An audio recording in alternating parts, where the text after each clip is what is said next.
You're listening to the Peace Corner podcast. In each episode, we talk to a different peace builder working in a different region, telling a different story. To hear more, please click subscribe. You can find us on iTunes, SoundCloud, Spotify, and more. Let's take you back to September 25th, 2015. All the world leaders have gathered at the United Nations Sustainable Development Summit in New York. It is here where they would draw up a blueprint of great importance for the upcoming 15 years. A blueprint of global action for peace and prosperity. Promise us that you will keep your commitments and invest in our future. 17 Sustainable Development Goals are our guide and the blueprint for success. May I take it that the Assembly wishes to adopt draft resolution A/70/L1. It is so decided. Now, almost 4 years later, we are still faced with mass poverty, refugee flows, and the collapse of icebergs. So what has happened so far, and what should still be done? How can we make sure that all 17 Sustainable Development Goals are actually achieved in the next 10 years? And why should the peace-building community care about the SDGs?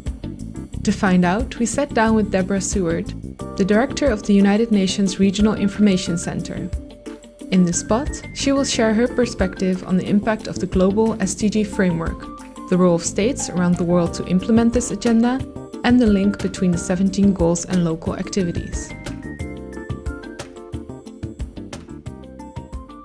So through this podcast, we are interested in knowing what actually drives people to work for peace. So my first question for you was if you would like to share what your motivation was to start working in this field. Thank you very much for having me on the podcast. I'm really delighted to be with you. Before I joined the United Nations in 2011, I was a foreign correspondent for many years. And for about 10 years, I worked in the former Soviet Union, where I covered some of the conflicts that erupted after the collapse of the Soviet Union in 1991. And they included the conflict in Tajikistan, in Nagorno-Karabakh, in Chechnya. And it was in those conflicts that I first came across directly people from the UN, staffers from the United Nations and the United Nations system, who were trying to improve the lives of people there and in their way contribute to the building of peace in these fragile societies. And my job as a correspondent, as a reporter, was to write about these conflicts, to observe them. And at a certain point, it occurred to me that I was inspired by the work of these people, by the people themselves, and I wanted to do more than just describe what I was seeing. So I started to explore ways to join the UN, and I joined the Department of Public Information in 2011 and have been working with the UN ever since. And it was really the inspiration of staff on the ground making a difference in the lives of people that made me do something different and try to make a contribution. Okay, yeah, I can imagine that is very inspirational and quite impactful work, of course. So thank you for that. And then for on the UN website, on the Sustainable Development Goals, it states that in order to make the 2030 agenda a reality, broad ownership of the SDGs must translate into a strong commitment by all stakeholders to implement the global goals. So to open up our discussion, I would like to ask why we need such a global framework for sustainable development, specifically because in some particular countries, they may not be struggling with the issues mentioned in the agenda at all. So if they not directly experience conflict, poverty, or hunger, why should they still care about the Sustainable Development Goals?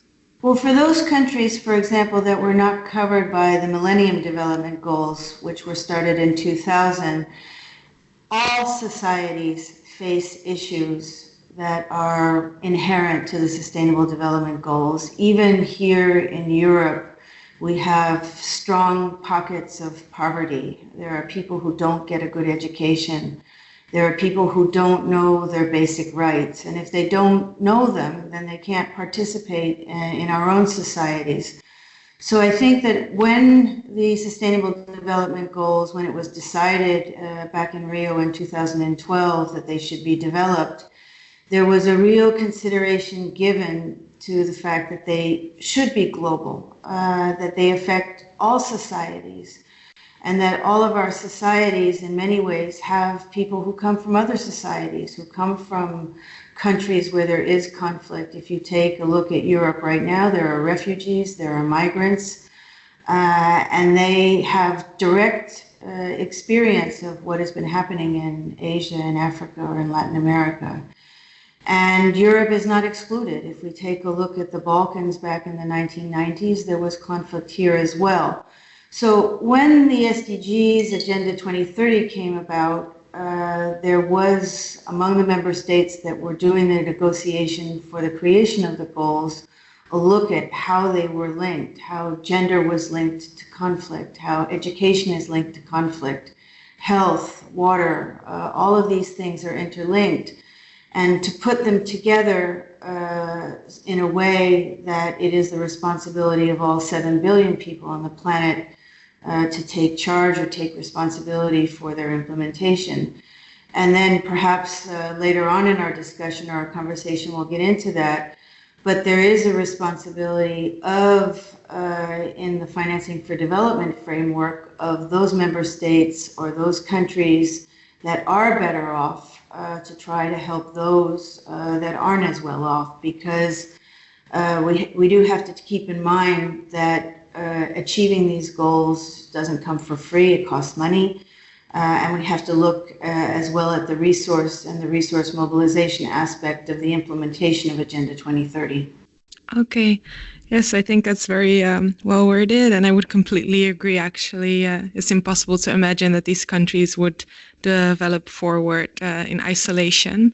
And talking about these countries that are less well off, they are experiencing the issues that were addressed in the 2030 agenda, but they were already working on all sorts of activities to improve their situation on the ground. Many civil society organizations were already working towards more peaceful, just, and inclusive societies before it even was mentioned in a global agenda. So what would be the added value of the framework for them? That's a really good question. The civil society plays such a crucial role in these countries, in all countries, but also on the implementation of Agenda 2030. And I think that what is important about linking the two is, one, to use some jargon, but I think it's apt in this case, is scale. Is that some of the civil society groups that are working, they're not big enough. They need to be connected to other civil society organizations, to the member states, to the people they're serving as well. And that the Sustainable Development Goals and Agenda 2030 give a common objective. And they provide that overall umbrella, if you will, that allows us to share our experiences, share our success, and all of the civil society organizations that are working on the ground in countries to be able to see themselves and to see their success in the overall framework. And that is really critical, because then it becomes not just about us or you, it becomes about the goals themselves and the people that we're serving. So the goals are something that we have in common, something that we can share. They can be an engine, they can be a common iconography, if you will, they can be used by everybody. And to that extent, it helps increase the chances of success that by 2030 we can actually get there. Okay, so through this framework, the UN is actually using this framework as a tool to unite people at different levels for the same goals. That's exactly right. And one of the things that we do, for example, in communications, is not just from the member state or civil society or companies or policymakers, but take it down to its most basic level, all the way down to children, so that we can be able to communicate the goals in a way that everybody understands and sees that they have a stake in them. Okay. Yeah, I think it's very important. And related to that, regarding the ownership of really people at the local level, the 2030 agenda has been developed in the UN General Assembly and then adopted by its member states. However, it is often the civil society who takes up the end responsibility to really act as agents of change. So if we are talking about relevant stakeholders, who has to commit to the agenda, and how does the UN ensure that there's broad ownership of the agenda? That's another excellent question. When the Sustainable Development Goals and the concepts were being developed, in contrast to the Millennium Development Goals, which were really much more of a top-down way of doing things, there was, as you're aware, a broad global consultation with civil society, but also with the public in general, so that they could feed in their ideas. So that, as you mentioned, this is not just something that was developed in the UN by negotiators, adopted by the General Assembly, and then handed out to stakeholders such as civil society, companies, schools, academia to implement. So that's really very, very important. I think that communications has a key role to play in ensuring that it's not just something that governments say that they are doing for you, because at the end, 12, 11, by 2030, the SDGs, whether or not they are a success, which we all hope that they are, will be on whether they make a difference at the local level. So that is really one of the challenges that all of us have, is making sure that in our local communities, in our cities, in our counties, in our states, that people actually know about them, so that they don't remain at such a high level, or only in the level of aspiration, that they don't really translate into the transformative action at the very local level that's required in order to make them happen. And that is where the civil society and organizations like yourself using the SDGs to help what you're doing and in your communications to make sure that all people see that they are for everybody and not just for somebody else, if you will. So that's a really critical and crucial point that you raise. Okay, so from the ground up, there should also be input into the global agenda to actually make it happen. Right, and that's where, and I think you'll probably get to that, is that when you have the annual high-level political forum, which obviously is something that takes place at UN headquarters, that there is a place for the voices of the youth, of civil society, of companies that are doing things to incorporate the goals and incorporate the agenda into their supply chains, into the way that they do business, so that it is, there are these ways of making a contribution and making sure that the experiences of civil society, of the population, of companies, academia, is heard and recognized when the review of the goals happens on an annual basis.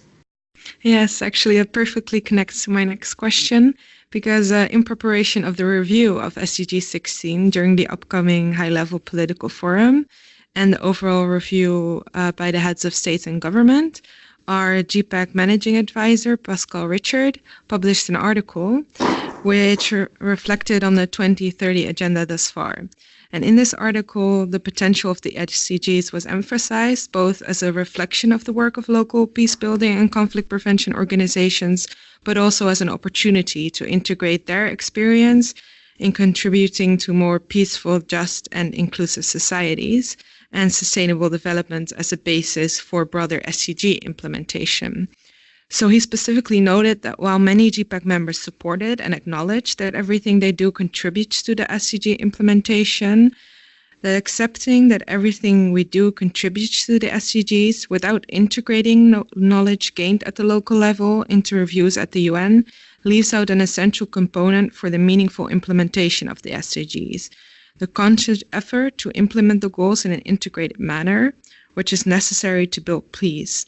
So how does the UN actually ensure in practice that local experience are integrated in future broader SDG implementation? How does the UN collect experience of local communities and national initiatives? So there are a number of ways. That is, he's absolutely right. And it is a complicated issue. But there are a number of ways that the UN can bring in the experiences at the local level, at the regional level, and from all sorts of different actors. One of them has to do with communications, and I think that's very good. That happens every year in Bonn with the Sustainable Development Action Campaign, which tries to bring the voices and the experiences of civil society all together when they meet annually in Bonn, and feed them back into the relevant entities in either UNDP or in the UN Secretariat, or those managed in the HLPF process.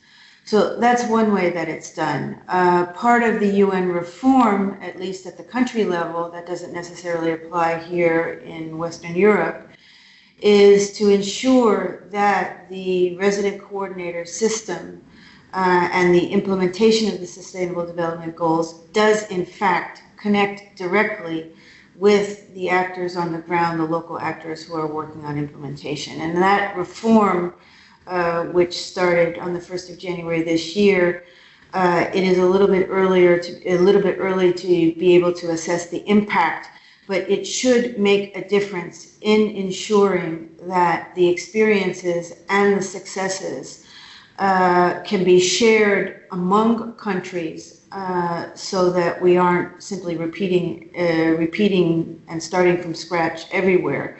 So I think we really need to pay attention to the way that the reform itself can contribute to exactly what you're saying, is how do you draw in those experiences and then make sure that in the weeks, months, years to come, that they are shared and actually have an impact. And another way is obviously the digital outreach that you do and that we do, and connecting all of these experiences on our different platforms. I work in communications, so it is very critical for us to be able to connect our experiences and share them so that people can actually see it. And then when you take a look, for example, at the yearly reports on progress, then it's really time for all of us to dig down into the details, into the indicators themselves, and to pay attention to the statistics and to the measuring of the progress, and to be able to look boldly in the face of where we're not doing a good enough job or not doing well enough, study why, and then figure out how it is that we can actually turn some of these numbers around. And that's what's going to be important at this year's HLPF, and then at the summits, both of them, both the Sustainable Development Summit at the heads of state level and the Climate Summit in September of this year. So actually the UN is active. Would you say that the UN is actively looking to engage and to communicate with these civil society organizations as well, to gather these lessons learned and to interchange them between countries? I was wondering how the UN approaches that then. So the UN clearly is working very specifically at the country level, but this is where the regional organizations come into the UN, because they will be taking a look at what's going on regionally. So that if in Africa or Latin America or Asia, wherever the regional economic commissions are active, that they're also engaged with those who are working on the ground, so that we can draw them in. Organizations like yours are very important because you work closely in certain countries with on sustainability, particularly in the peace and prevention area. So I'm hoping, and what I understand is that there should be a real impulse this year at the high-level political forum, in the side events that are there, and that particularly at the review at the summit in September, to say that we need, and the Secretary General himself has said that it's urgent, that we have to inject a sense of urgency, that we have to reach out to all of the stakeholders, and that the repositioning of the UN development system to deliver will be critical in this aspect. Okay, I would completely agree that especially network organizations are essential for creating entry points to these global fora to reflect and to see what lessons are learned. In relation to the communication as well, I was wondering what approaches are used to raise more local awareness of the SDG 16 framework. So SDG 16 is one of the is really very interesting, and it's one that I am hoping will get more attention paid to it, because the ones that we see, they're not 1 to 17, so 17 is not more important than 1, and 2 is not more important than 16. But it is the essential foundation or an essential building block, if you will, of the SDGs. I think in terms of communication, there's going to be a tremendous opportunity in this year, but as we move into 2020, and that there will be a focus on Goal 16, because that will be the 75th anniversary of the founding of the United Nations, and it will also be, and that includes the 75th anniversary of the founding of the ICJ in The Hague. So we can anticipate, and I'm quite confident that this will be true, that there will be a special emphasis on peace and security. That doesn't mean that human rights and development are any less important, but there will be attention paid to the reasons why in 1945 that the United Nations was founded, and it was founded precisely to be a forum and to bring about peace. So that, I think, is exciting, important, and it is essential for those of us, including yourselves, to make sure that we speak out and see and show how Goal 16 in particular is linked to the other ones, how Goal 16 is linked to Goal 5 on gender equality and the role that women play in preventing conflict, in ensuring that conflicts end, and then in the post-conflict phase. Education, health, water, all of these things.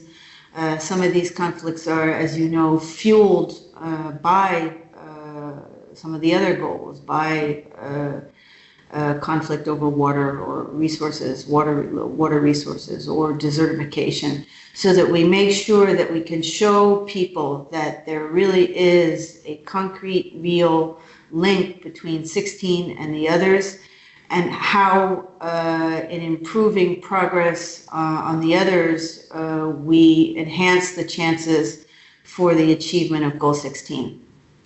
Okay, yes, of course. I'm very excited to hear that peace and security, and especially Goal 16, will be a huge priority in the coming year. But as you said, these goals are all interlinked, and this has been acknowledged by many civil society organizations, and it has also been experienced within the GPPAC network that multiple of these 17 goals are interlinked. Beyond Goal 17, multiple of the goals, such as Goal 5 on gender equality, as you mentioned, and Goal 13, for example, for climate actions, are together relevant for realizing these more peaceful societies in an inclusive, gender and youth-sensitive manner. So how does the UN ensure that these interlinkages between the goals are acknowledged as the agenda is taken forward? That is a really good and a hard question, and I thank you for it. I think that for the UN, one of the things that's really important, particularly for the Secretary General, is that implementing the Sustainable Development Goals starts with us.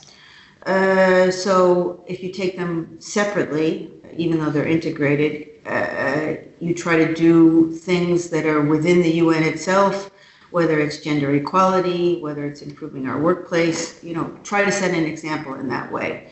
But in terms of linking them, our work in communications means that when we are doing events, or when we are doing, for example, with civil society, or panel discussions, or whatever it is that we're doing when we're interacting with the public, we try not to do it with one partner alone, is to actually show that we as the UN are working together as different entities, for example, WHO, the World Health Organization, working together with the World Food Program, working together with FAO on a project, so that we show that the UN itself, in terms of the many organizations that we have, or the entities that we have, aren't just focused on one single goal.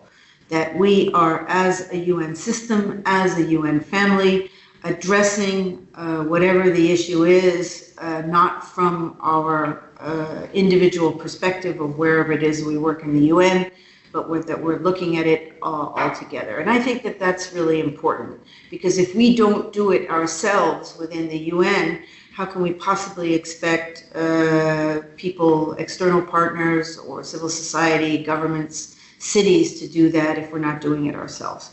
So that I think is really important. Secondly, I think what it is that we have to show people how these things are interlinked. And there's a project, for example, that I think is a really good one, that was taking place a couple of years ago in Armenia, where there were school kids who wanted to go to school. There were meals that were being provided by WFP, but they had to cross a small, it wasn't even a river, it was more like a stream. They needed a bridge.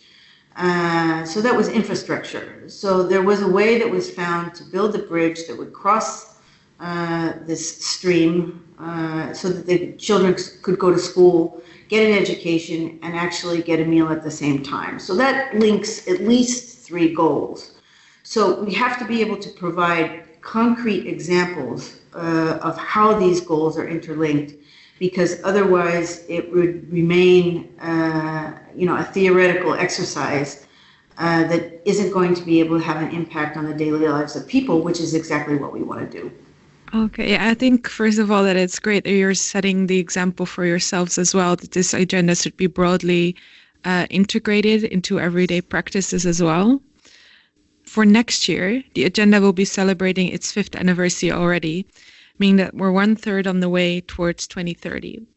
In reflection of the past few years, where do you believe progress on the agenda stands now? Have there been significant advancements? And are the achievement of the 17 goals is it still feasible? Well, first of all, I do think it's feasible. I think a lot more work has to be done. And we have to do strengthen the measurement so that we can show concrete results. And we also have to strengthen the communication of those results and not get discouraged if they're not as strong or positive as we would like them to be. It is very encouraging that after 4 years, next year it'll be 5 years, that we already have good understanding and good visibility for the goals. I was involved in the team that was working on the final results for the Millennium and communicating the final results for the Millennium Development Goals. And when we look back at that, it took almost 2 years after those Millennium Development Goals were adopted in 2000 for them to even become known globally. We're a long way, a much stronger start on that. But it is definitely true that in all countries, the progress has not been as good as it should be, not as good as it could be, and that we must be invigorated and sit down, particularly this summer, in July at the UN headquarters when we have the HLPF, and again in September, and say, these are the things that have worked. these are the things that are not working so well. So what is it that we can do to accelerate the implementation? And when we have that look, and how can we use the 75th anniversary of the United Nations to actually step up the urgency and to increase the engagement in the achievement of the goals. So I wouldn't say that it's the best picture possible, but some of the things are very encouraging, even in Europe. And it is incumbent upon each one of us to incorporate the goals into our daily lives and to make sure that we can do and find the ways that we can do to work together to step up the pace, if you will. Okay, and relating to that, are you also calling upon states to take responsibility and invest more into achieving these goals? I think that will be the message of the Secretary General in September. We are seeing from civil society, we are seeing from young people, and we've all seen that particularly in the last couple of months in Europe.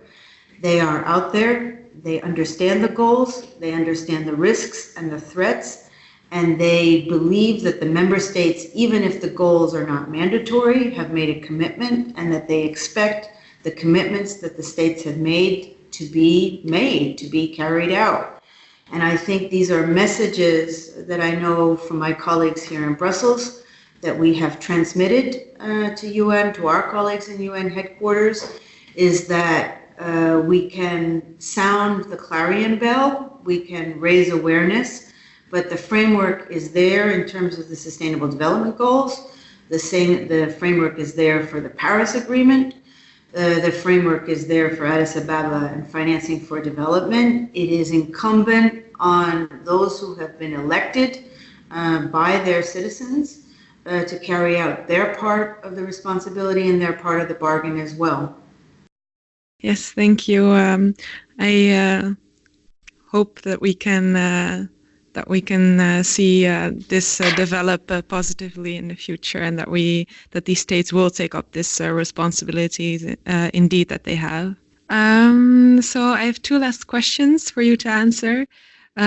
So for this season, we have added a couple of questions which will be asked each guest on our show in order to learn a bit more about the opinions and priorities of individual peace builders working in different areas of the world and how they compare. I would first like to ask, what is something that you hope to see achieved in the world of peace building globally or locally within the next year? So some of these conflicts are very long-standing. If I go back to the ones that I know, they're still here. For example, we still have a frozen conflict in Nagorno-Karabakh. But we've seen this year a really big step taken in the conflict between Greece and the former Yugoslav Republic of Macedonia with the name change. That took a really long time, but that was really exciting. And it showed the commitment of a small group of UN staffers working on that issue with civil society, with the member states, and not giving up. So if there were something personally that I would like to see, is that some of these conflicts that in the grand scheme of things are not as big as some of the wars that we know are going on in the world, that there can be some progress made in them to give people who have been living with decades of conflict a chance in the years to come to see some kind of perspective, some kind of hope that they too will be able to live in a peaceful society. I hope that people will be open to feel this hope indeed, and be open to working together positively to realize this progress that you're talking about indeed. And then as a last question, if you could debunk one myth or common misconception about peace building, what would it be?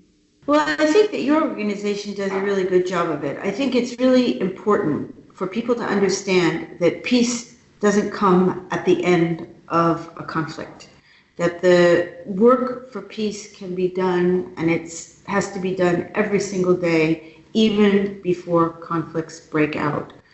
That is really critical because there is, at least among some part of the population, that they think, okay, well, peace will come and we'll end the fighting and then we'll work on peace.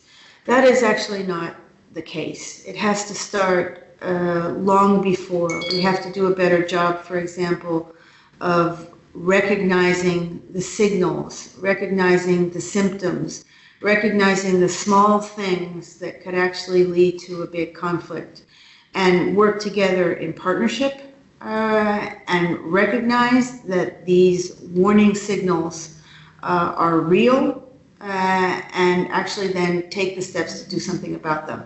Because that is what happens in so many conflicts, is that many of them, they arise out of things that could have been dealt with long before they turn into something that then is very difficult to resolve. And if I would say something going back to your previous question, is I think that that is where the work that I do in communications and at our center here in Brussels is partnerships to prevent peace, partnerships to recognize those things that could lead to conflict, because it is better for people, it's more cost effective, it leads to a better outcome if we start to recognize and take the steps to prevent a conflict long before it breaks out into something that then is much harder to end, and years have gone by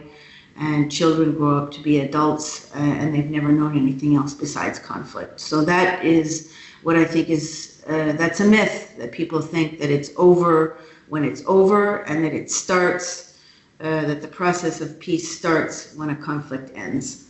Yes, indeed. The work that you're doing is so important in communicating on this issue. And indeed, once the conflict is erupted, it's already too late to act. So it's way better to act timely, to be preventive, and act before the conflict erupts. So I want to thank you so much for the work that you're doing, and of course for taking the time to do this interview with me, to have this conversation. So thank you so much.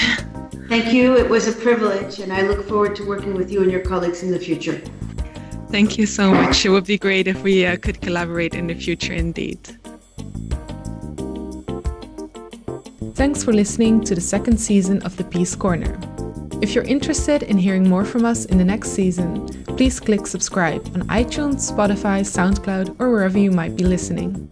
Thanks for joining us, and we'll see you soon.